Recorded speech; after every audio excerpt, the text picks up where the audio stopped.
Welcome back to Survivor Analytics. I'm your host, Clyde, and today we will go through my Survivor winner rankings, specifically those players ranked between numbers 20 and 11. This is part 4 of the series. Last week, I talked about many second-in-command winners like Sophie Clark and co-dominant winners like Wendell Holland. If you want to hear my thoughts on those players, check out part 3. So now, let's get back into the list. On to number 20, we have the best co-dominant winner in the history of Survivor. I have a feeling that this ranking will be divisive, as some people might describe this winner as individually dominant. But anyways, here at number 20, I got Parvati Shallow with her run on Season 16 Survivor Micronesia. Before diving into Parvati's winning game, I think it's important to start by separating Parvati, the Survivor player, from Parvati, the Survivor winner. I look at Parvati as one of the best contestants to ever compete on Survivor. In my most recent list, I ranked Parvati as the 3rd best player in Survivor history. She's excellent in all 3 facets of the game,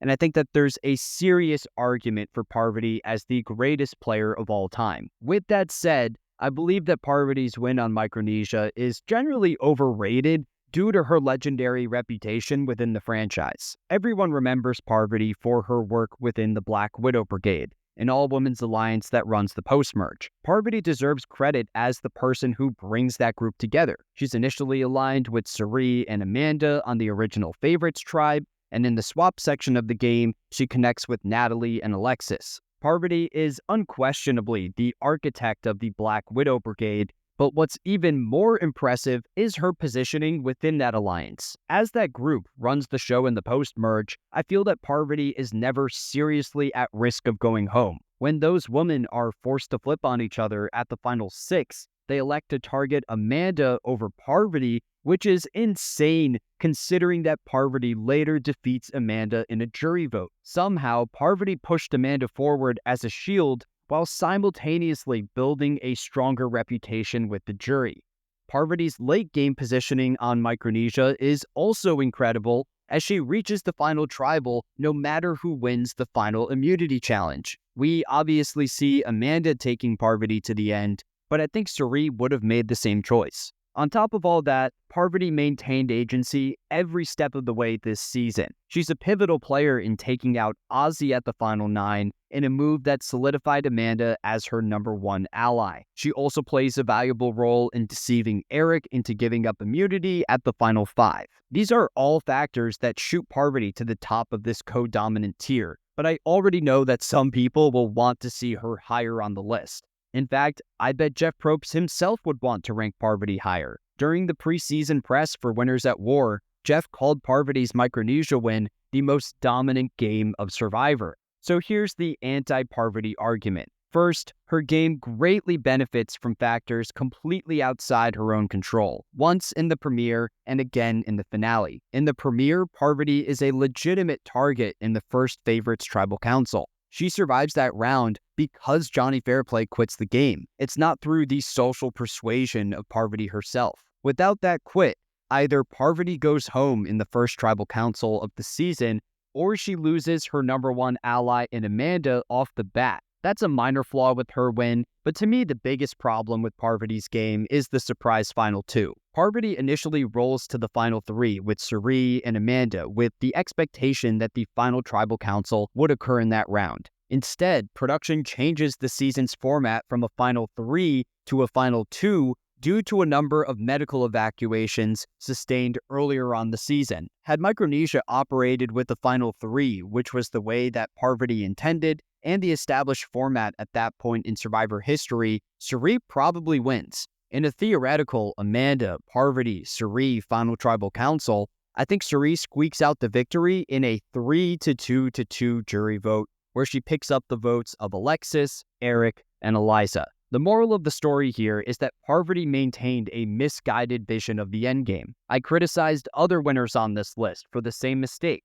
Similar to Parvati, Ethan and Jam Jam intended on rolling with their primary allies to the final tribal, where they would have lost. The key difference there is that Ethan and Jam Jam never actually took their number 1s to that point. Parvati brought Cirie to the final 3. So those luck-based scenarios really lower my opinion of Parvati's win, The other major drawback for me is Parvati's reliance on Suri. I see Suri as the strategic mastermind of Survivor Micronesia. We see her directing strategic decisions over Parvati in both the pre-merge and the post-merge. For example, in the second favorites tribal council, Suri is the player positioned in the middle. She ultimately agrees to work with Parvati's alliance, but only if they knock out her target in Yao-Man. Suri gets her way there as Yao-Man goes home, and while you could credit Parvati for pulling Suri onto her side, I think that was more of a strategic move by Suri herself.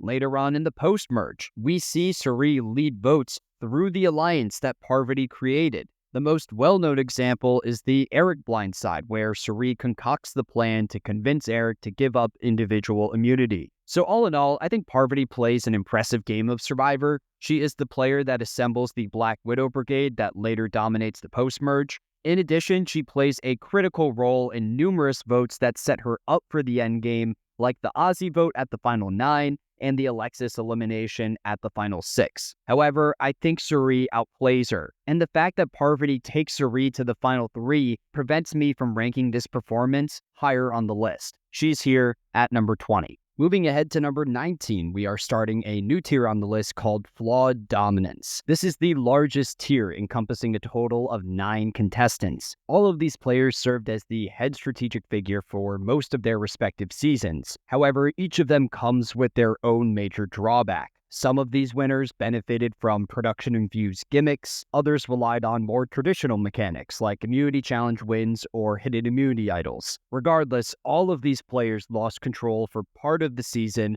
but for not as long as those winners in my section dominance tier. So here at number 19, we have the worst winner within this flawed dominance tier. This is a player who held more agency than many of the people ahead of him on the list, but he also relied more on production interference in clearing his path to victory. It's Yul Kwon, the winner of Survivor Cook Islands. Now, I love Yul as both a Survivor character as well as a Survivor player. He's just outside my top 10 contestants of all time. Yul the winner is a different story. I think there's an argument for Yul as one of the luckiest winners in Survivor history due to the sheer number of outside factors facilitating his win. We can hit on those luck-based scenarios at the beginning. First, there's the bottle twist in the pre-merge, which forces the opposing Railroad tribe to vote out 2 contestants in a single tribal council. Without that twist, Yul's side enters the merge down in numbers 6-4, and Penner no longer has an incentive to flip over. In that case, there is a real chance that Yul is voted out in the early merge as the Ratus take control. Second, there's Yul's Super Idol, which could be played after the votes are read aloud.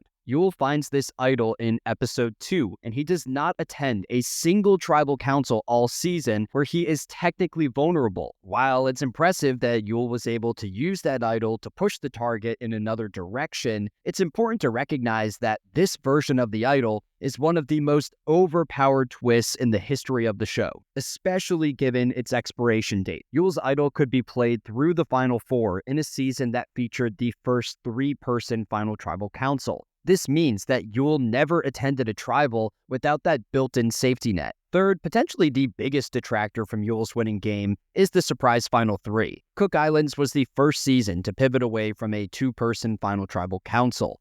Had this season operated with the final 2, which Yul himself expected, then Ozzy likely wins final immunity, and there's a chance that Yul gets voted out in 3rd place. I still don't know for sure what Ozzy would have done in that situation. There are hints in the edit suggesting that Ozzy is a competitor at his core, who would want to face off with the best in the end. So I could see Ozzy riding with Yul to the final tribal council, but it's not a slam dunk by any means. Those 3 factors definitely drop my opinion of Yul as a winner, but that doesn't take away from his degree of agency throughout Cook Islands. Yul functions as the leader of the dominant power structure in every tribal council. In the pre-merge, Yul adapts to a constantly changing field as he survives both a tribe swap and the mutiny twist, which removed 2 of his allies in Penner and Candace. Through all that chaos, Yul serves as the godfather of the I2 tribe, where he and Becky handpick those contestants for the next stage of the game.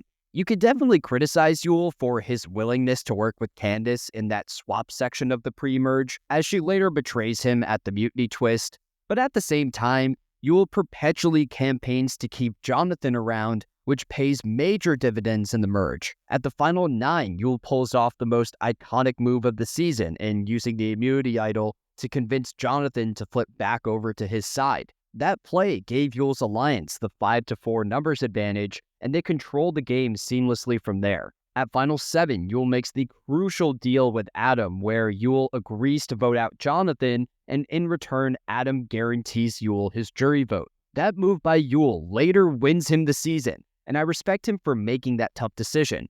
Jonathan was an easy beat in the end, but Yul knew that it would have been too difficult to drag him that far. Then at the Final 5, Yul has his best social maneuver of the season, where he convinces Ozzy and Sundra to vote against Adam instead of flushing the idol. When the numbers dwindle to just the I-2-4, Yul maintains his alliance with Becky and Sundra, who were both determined to ride with him to the final tribal. In other words, Yul was positioned at the center of that I-2 alliance. That trio was prepared to vote out Ozzy on multiple occasions. If Ozzy doesn't pull off the best physical game in the history of the show, Yul takes him out, rolls with Sundra and Becky to the end, and likely wins in a unanimous jury vote. Instead, Yul faces off against Ozzy and Becky in the final tribal council. He narrowly wins in a 5-4-0 jury vote. I don't think that people talk about this enough, but Yul won Survivor in an era that focused more on the physical side of the game. The general perception of juries at this time favored contestants like Ozzy, yet Yul still won. So I really admire Yul's control in navigating through Cook Islands. If not for those instances of production interference benefiting Yul, his win likely ranks somewhere in the top 10. At the end of the day, though, there's just too many outside factors elevating this victory. I'll put it here at number 19. On to number 18, I have a winner who I feel is overhated by the Survivor community due to her surrounding edit. It's Erika from Survivor 41. When I first watched Survivor 41, I did not understand the Erika win at all. At the time, Erika came across as a luck-based winner who never held much strategic agency. The edit of 41 goes out of its way to portray Erika in a negative light, while postseason interviews revealed that Erika played a great game. There are multiple instances of the show misrepresenting Erika's positioning. In the pre-merge, we get the entire storyline of Luvu attempting to throw an immunity challenge to knock out Erika. We learn after the season that the actual target for that challenge was Sydney. Then in the early merge, the show emphasizes this idea that Erika was on the bottom and she was the likely target prior to the hourglass twist. In reality, Erika was well insulated prior to that gimmick, and she came forward as a target because she was isolated from the rest of the tribe. The twist itself painted the target on Erika, not her social gameplay. If you look past those moments on 41, Erika is in a great spot every step of the way. From the jump, she's in the majority on the Luvu tribe, locking down Heather as the #1 ally, while also building connections with Deshawn. Luvu wins every pre-merge immunity challenge, but had they attended a tribal council, Erika is more than likely safe. Then in the early merge, Erika works in the majority alliance, but she's not the one calling the shots. That stretch between the final 12 and the final 8 is the flaw in Erika's game that places her within this tier. The most impactful vote of the season happens in that section of the game. At Final 8, Ricard leads the Sham blindside, effectively cutting the head person of the Black Players Alliance. That move really opened up Erika's long-term options, but I take fault with the fact that Erika wasn't the one leading the vote. Starting at the Final 7, Erika dominates the rest of the season. She still has her #1 in Heather, and she builds new bonds with the likes of Ricard and Xander. At Final 6, she leads the charge against Danny. Then at Final 5, she has Ricard as a shield to cut in the late game. The fact that Ricard took credit for the Sham boot was actually great for Erika. Obviously, there's the downside of Ricard potentially beating Erika in a jury vote, but at the same time, Erika always had the numbers in place to knock out Ricard. It was just a matter of finding the ideal round to pull the trigger. When Erika reaches the Final 4 against Deshawn, Xander, and Heather, she stands as the biggest jury threat on the board. Erika had one of the best social games on the island, and I think she wins most Final Tribal Council combinations. When Xander wins Final Immunity, he elects to take Erika to the Final Tribal Council, which is a major testament to her threat level management. She was the last person that Xander should have brought to the end. I look at that move by Erika as one of the best social plays of the new era. She then defeats Sander and Deshawn in a 7-1-0 jury vote. So I understand that some people might take issue with this ranking, especially if you do not follow any of the postseason media coverage. I look at Erika as a dominant winner of Survivor, someone that took control of the game in the back half and positioned herself well once in power. I'll put her here at number 18. At number 17, I have someone who really dominated his season from beginning to end. There's just one major asterisk on his win that drops him to this spot. It's Tyson Apostol with his run on season 27, Survivor Blood vs. Water. With Tyson, we have a winner that's in control for the entire season. While there's some brutal low points where Tyson nearly goes home, I need to credit him as one of the most powerful winners within this tier. In the pre-merge, Tyson's loved one is voted out of the opposing tribe, and he uses that information to his benefit, aligning with the other contestants who lost their loved ones like Jervis and Monica. Tyson's stranglehold on the game really comes forward at the swap, where he connects with some of the new players in Hayden, Caleb, and Sierra. Those alliances give Tyson the numbers to flip against Aris at the merge. Prior to that round, it felt like Tyson and Aris were competing for the spot as the dominant strategic figure of the season, and Tyson won that battle due to his active social work. With Aris out of the game, Tyson knocks out the remnants of that alliance, taking out Vetus and Tina. And then we get to the final 7, where Tyson solidifies his path to the end. While Caleb and Hayden initially target Tyson, he's able to trick them into flipping their votes on Sierra. He then blindsides Caleb, which sets himself up nicely at the final 6, with a 4-person alliance consisting of himself, Jervis, Monica, and Sierra. The final 6 tribal council is the main detractor from Tyson's win. In that round, Tyson makes 2 crucial mistakes. First, he loses the support of Sierra, who flips to force a 3-3 tie. Second, by failing to anticipate the Sierra flip, Tyson does not play his immunity idol, which is a massive blunder on his end. As a result, Tyson is forced to participate in a rock draw where he has a 1 out of 3 chance of going home. Most of the winners ahead of Tyson on this list did not rely on pure chance to the same degree. I'd also note that Tyson gets very lucky in that Jervis won the final 6 immunity challenge. Had someone else in the opposing group won immunity, then there is a 2/3 chance of Tyson's side losing that rock draw. At the end of the day, the rock draw plays out in Tyson's favor as Katie gets knocked out of the game. After that round, Tyson coasts through the rest of the season with Jervis and Monica. The only wrench thrown into Tyson's endgame was Tina returning through the Redemption Island twist. Tina goes to the final 4, where if she won the final immunity challenge, Tyson is in serious danger. With that said, I think that if Tyson still found a way to the final tribal, he beats Tina in a jury vote. I know that people always say that Tina wins Blood vs. Water if she sits in the end, but I disagree. In that scenario, I see a 4-4 tie between Tina and Tyson, with the final member of the jury, either Jervis or Monica, voting in favor of Tyson. In reality, Tina loses that challenge, and she's voted out, which puts Tyson in his ideal final tribal council combination against Jervis and Monica. There, Tyson nearly sweeps the jury, earning 7 out of 8 jury votes. It's worth noting that some members of that jury, particularly Aris and Vetus, are very bitter towards Tyson. So all in all, I think that Tyson dominates the strategic direction of this season, but that rock draw really damages my outlook on this win.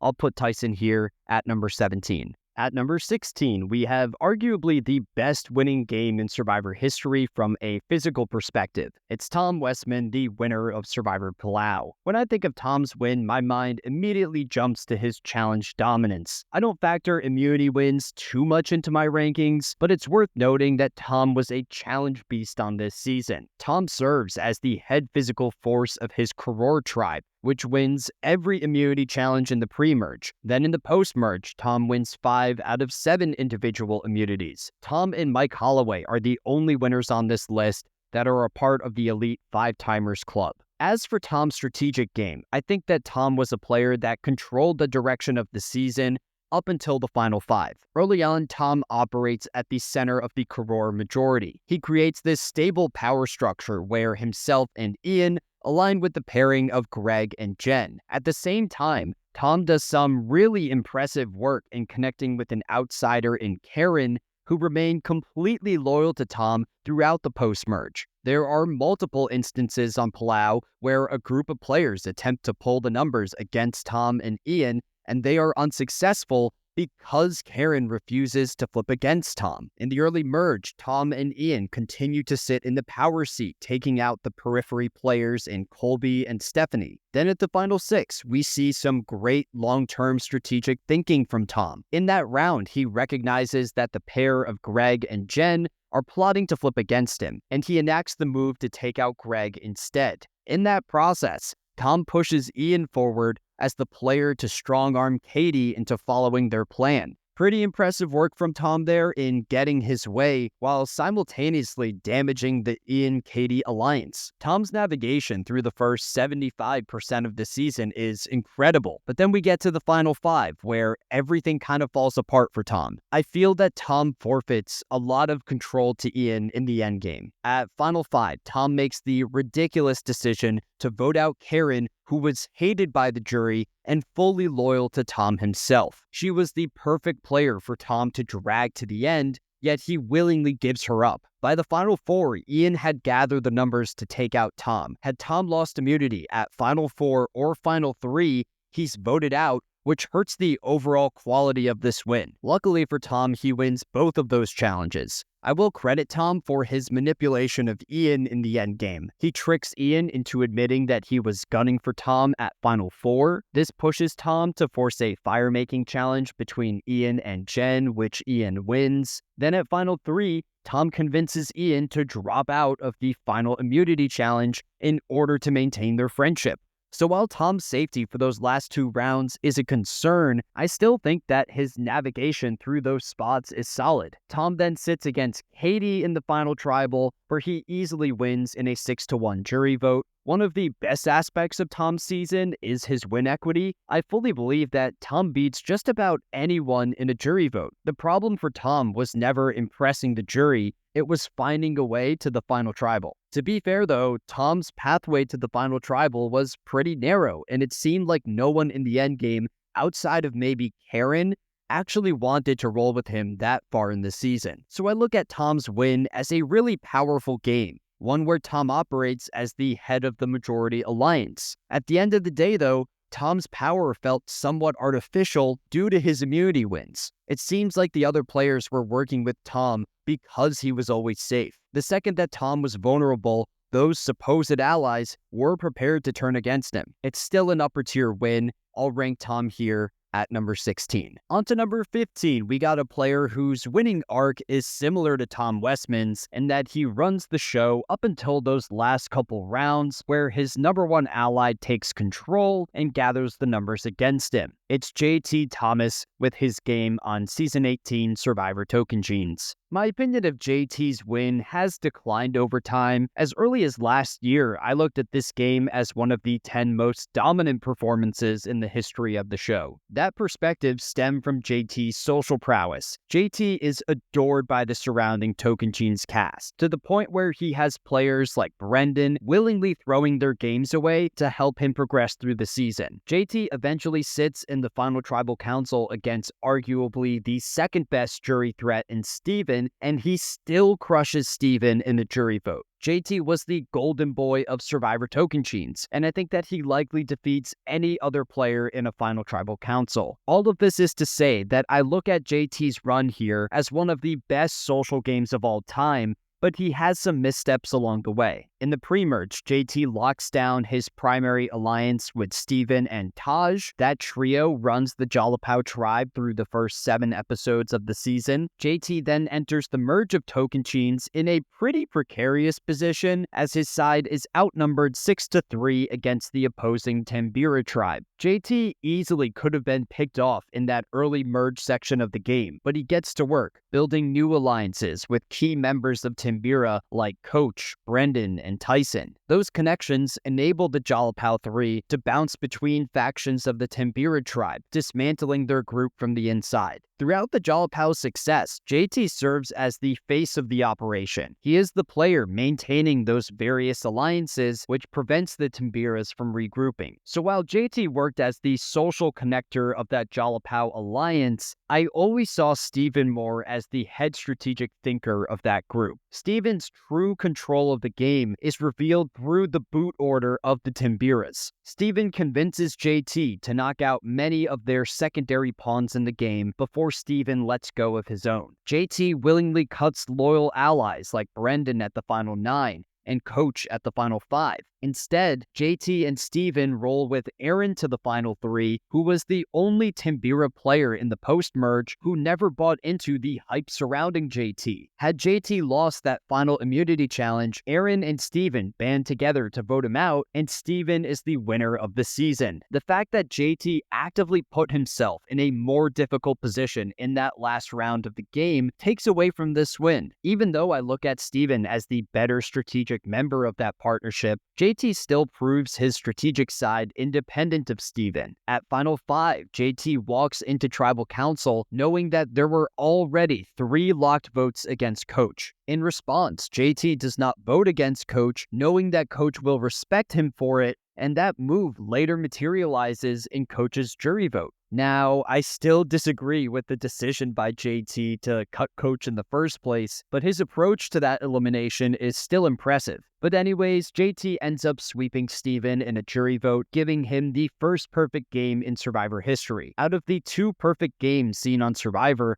I feel that JT's win has a stronger legacy behind it, but I favor Cochran's win on Karamoan, which we'll hit on later. Overall, everything outside those last couple rounds are great for JT, but I struggle to look past the fact that he actively positioned himself poorly in the end. I'll rank him here at number 15. At number 14, we will continue to work through this flawed dominance tier with a winner that I see as one of the best players in the history of Survivor. It's the cop that learned to play like a criminal. It's Sarah Lacina from Survivor Game Changers. I don't think that Sarah was as outwardly dominant as some of the previous winners, especially in the pre-merge. Sarah attends just 2 tribal councils in the early game, but it feels like she does not hold a lot of agency in the votes against Sandra and Varner. Then in the early merge, Sandra kind of coasts within the majority alliance. The final 11 is the point in the season where Sarah really starts to shine. From that round forward, Sarah pulls off one of the most fluid and dynamic games ever seen on the show. Her post-merge is one where she's always in the middle, bouncing between various groups. At final 11, Sarah flips to knock out Debbie. Then at final 9, Sierra reveals her legacy advantage to Sarah. Sarah responds by pushing the vote onto Sierra, knowing that Sierra would will her the advantage. That move not only serves as a secret stamp on her resume, but it enables her to lock in a final 3 deal with Brad and Troyzan. Sarah continues to work as an essential strategic figure in the mid-merge, flipping the vote onto Andrea at the final 8 in a move that seriously damaged Surie's long-term prospects. At final 7, Sierra weakens Surie again, this time taking Michaela out of the game, but then we reach the final 6, and this is the round that drops Sarah into this flawed dominance tier. There we see the first ever advantage get-in on Survivor, as every player at Tribal Council, other than Surie, earns immunity either through the immunity necklace or immunity idols. Everyone remembers Surie's iconic exit in that episode, but many people forget that the majority of votes landed on Sarah. While you can credit Sarah for her active work in acquiring that legacy advantage, I still take issue with the fact that she needed immunity in that round. That vote also forces me to question Sarah's loyalty to Surie. Sarah had the opportunity to turn against Surie earlier in the season when there were obvious signs that Surie would not remain loyal in the long run. For example, Surie attempts to use Sarah's vote steal at the final 7 against Sarah's wishes. But once Surie is out of the game, Sarah dominates the remainder of the season. Her alliance with Troyzan and Brad remains loyal through those last 2 rounds, knocking out Aubrey followed by Ty. Sarah then sits in her ideal final tribal council combination where she wins in a 7-3-0 jury vote. Although there were some members of the jury who felt bitter towards Sarah, particularly Ozzy and Debbie, I still believe that Sarah maintained a lot of win equity. She probably beats Ty or Aubrey had either of them sat in the end. So Sarah's win on Game Changers is one of the more unique wins in the history of the show. It's rare that you see someone succeed with that flip-flopping strategy, but Sarah executes that plan almost to perfection. Unfortunately, that final 6 tribal needs to affect Sarah's placement, so I'll put her here at number 14. At number 13, we got a winner from one of Survivor's most strategically complex seasons. It's Jeremy Collins from Season 31, Survivor Cambodia. I feel that Jeremy's season-long statistics actually downplay his degree of dominance. While Jeremy technically votes correctly in around 73% of his tribal councils, there's a lot of wonky circumstances affecting that number. Jeremy's run on Second Chance in many ways is the improved version of his game on San Juan del Sur. In both of those seasons, Jeremy positions himself as the head strategist within the dominant power structure. The difference between those games are the loyalty of Jeremy's alliances and his use of shields. Jeremy is oftentimes remembered for his incorporation of the meat shield strategy, where he strings along players like Savage and Joe, knowing that they will come forward as major targets before Jeremy himself. That strategy enables Jeremy to survive tribal councils even when luck-based scenarios do not break his way. At Final 12, you have the historic Kelly Wentworth idol play, which gives all of the power to a 3-person minority alliance, and they elect to knock out Savage over Jeremy. The Wentworth idol play is not the only time where Jeremy is outwitted by another alliance. At Final 10, a group bands together against Jeremy's #1 ally in Steven. Jeremy learns about the plan, and he saves Steven with an immunity idol. It's a flashy move at Tribal Council, but it's also one where Jeremy is relying on production-infused advantages to get his way. I'd also throw out that Jeremy's idol play does little to even shake up the tribal dynamics. He's blindsided by the Steven vote in the following round. So that stretch between the Final 12 and Final 9 is pretty rough for Jeremy, but he recovers at the Final 8, locking in this 4-person alliance with Tasha, Kimmy, and Spencer. That group works together to vote out the challenge beast of the season in Joe, followed by the villain of the season in Abby Maria. But then we get to the Final 6, which is probably the lowest point of Jeremy's winning game. There, we see Kimmy gather the numbers against Jeremy, and Jeremy cannot anticipate Kimmy's betrayal. He relies on the strategic reads of Spencer, who convinces him to not split the vote, which ends up saving Jeremy at Tribal Council. The Final 6 Tribal Council of Cambodia is one of the strangest votes in the history of the show. Jeremy's trio ends up winning the battle, but their victory is facilitated by Spencer winning individual immunity. Had any member of the opposing alliance won immunity in that round, Jeremy's side loses the numbers, and Jeremy is in serious danger going into the Final 5.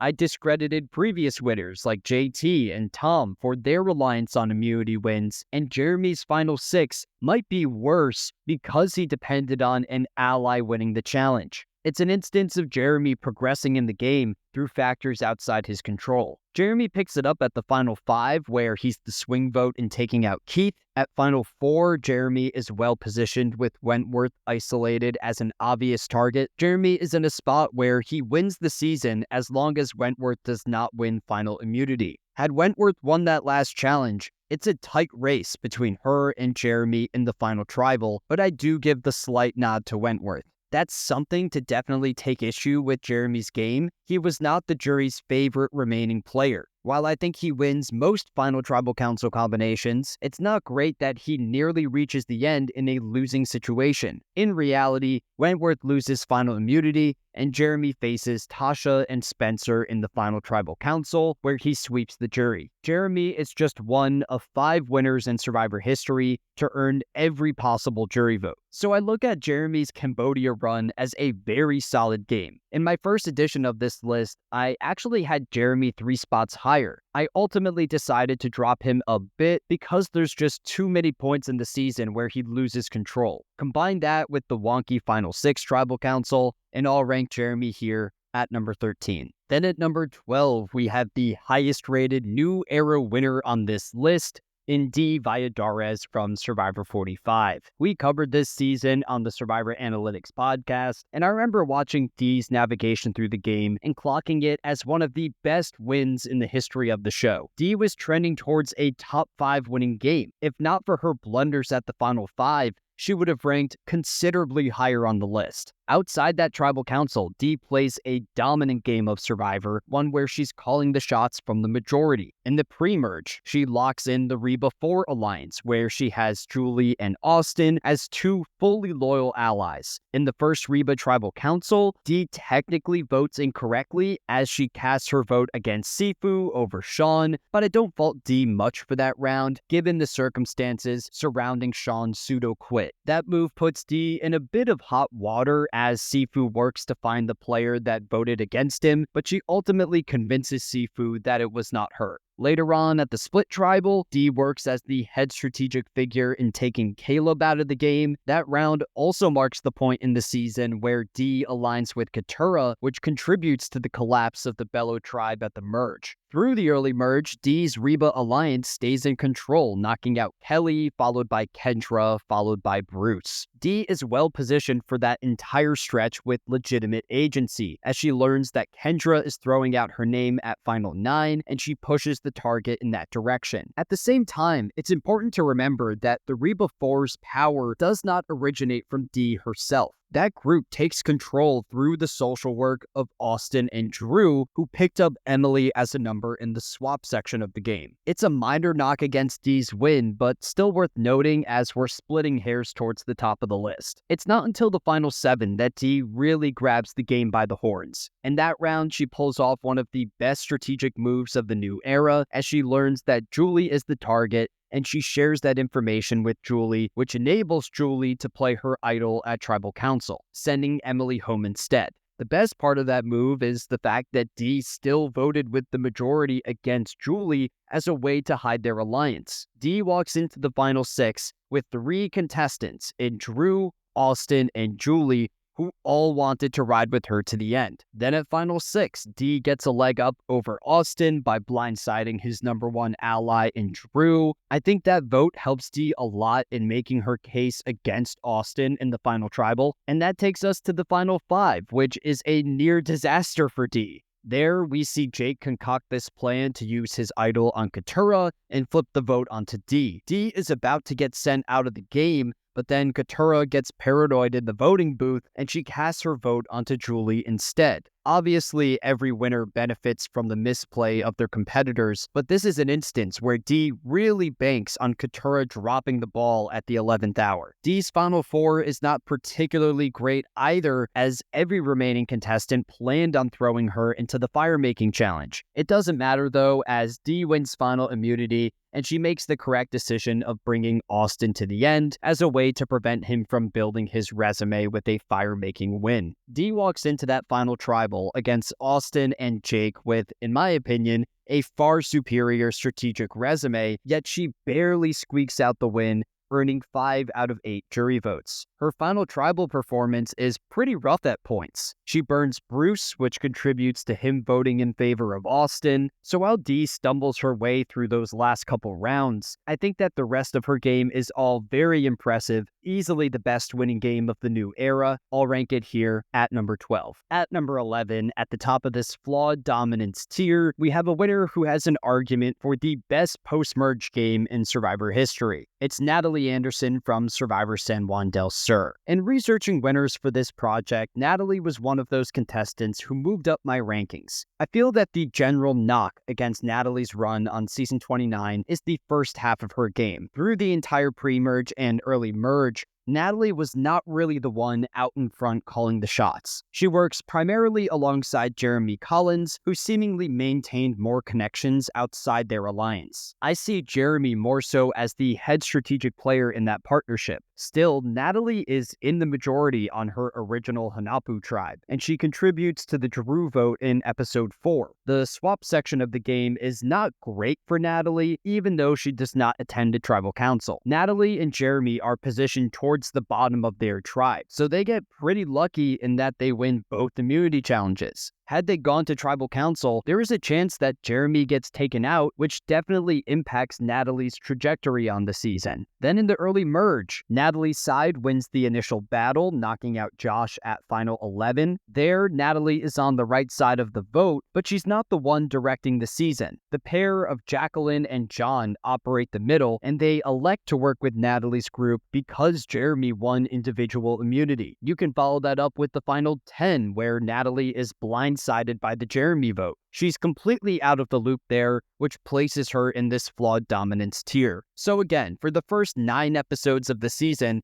Natalie's game is fine. It doesn't hit the same severe low points as the other winners in this tier. Even Natalie's worst Tribal Council is one where she does not have her name written down as Jeremy is taken out over her. I think that Natalie was much safer through her flawed section of the game, especially when you compare it to other winners in this tier who likely get voted out if not for challenge wins or idol plays. The final 9 is where Natalie's game starts to turn back around. She rebuilds her relationship with John and Jacqueline. She rebuilds her relationship with Missy and Baylor. Those connections put Natalie back into the majority. We see her in the loop on the West Blind side. She actually plays a valuable role there in convincing John to play his idol. That move solidifies Natalie's bond with John and Jacqueline, which enables her to flip against John later in the season. The final 7 is where Natalie's game launches into an elite tier. From that point forward, Natalie pulls off some of the most impressive strategic moves in the history of the show. In that round, there's this original plan to split the vote between Keith and Alec.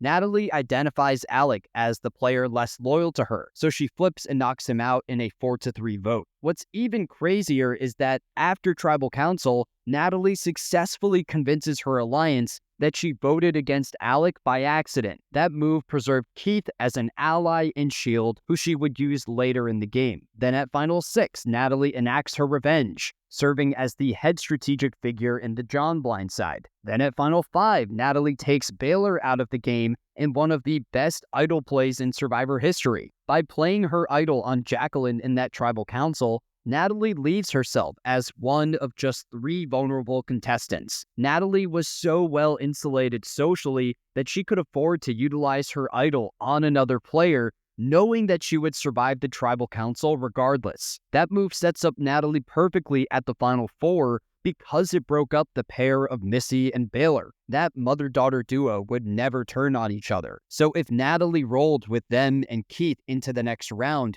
she would be banking on Keith losing final immunity. Instead, by going to the Final 4 with no pairs of loved ones, Natalie positions herself in the middle. She is in a spot where Keith, Jacqueline, and Missy all intend on bringing her to the end, and she wins in any combination.